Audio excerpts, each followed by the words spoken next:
I'm going to talk about 5 differences between Alzheimer's disease and frontotemporal dementia. My name is Heather. I am a hospice nurse and end-of-life doula.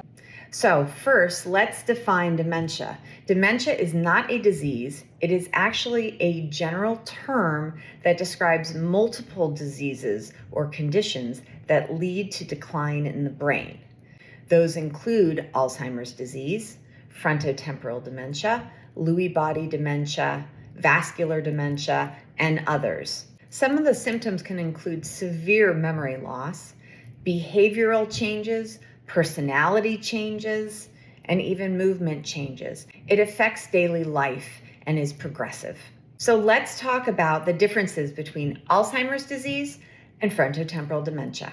Number 1, Alzheimer's disease is the most common form of dementia. 60 to 80% of all dementia cases stemming from Alzheimer's disease. As well, it is the most studied because it is the most common. On the other hand, frontotemporal dementia, while debilitating to families, is less common and less known. Number 2, the symptoms of Alzheimer's disease and frontotemporal dementia are very, very different. Usually in early stages of Alzheimer's disease, families, loved ones will notice that there are changes in the person's memory. They may become confused, they may become lost, they may forget things from short-term memory more often than not. Those are some of the initial symptoms that we'll see with Alzheimer's disease. On the other side, with frontotemporal dementia, a lot of times memory is spared until later stages of the disease process. What you will see with frontotemporal dementia is a change in behavior. So you may see that the person who used to be very calm now swears all the time. Maybe they used to be very engaged and they're completely apathetic and don't really care to engage and have a flat affect. In addition, we may see some speech-related and language-related changes early on, where a person has difficulty speaking, difficulty understanding words, as well as movement changes. So as you can see, some of the symptoms are very different from one another. Number 3, the reason why you have such different symptoms with Alzheimer's disease and frontotemporal dementia is because each of them affect different parts of the brain.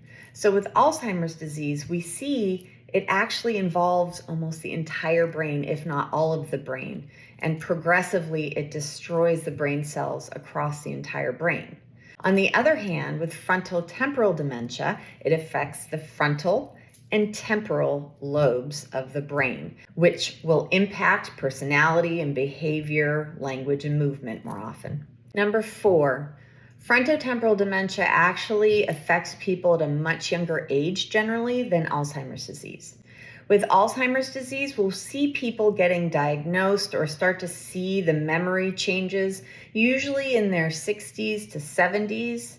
There are some exceptions to that where people are diagnosed much earlier, but generally speaking, it's in their 60s to 70s. On the other hand, with frontotemporal dementia, people will start to exhibit changes in behavior and personality from their 50s through their 60s a lot of times, sometimes as early as their 20s. So there's a very different impact on the family structure because sometimes you may have children in the home or dealing with parents with younger kids.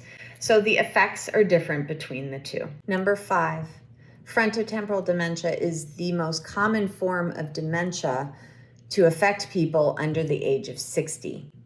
So whereas Alzheimer's disease is the most common form of dementia overall, frontotemporal dementia is the most common form to affect younger people under the age of 60. So as you can see, Alzheimer's disease and frontotemporal dementia are actually very different from one another.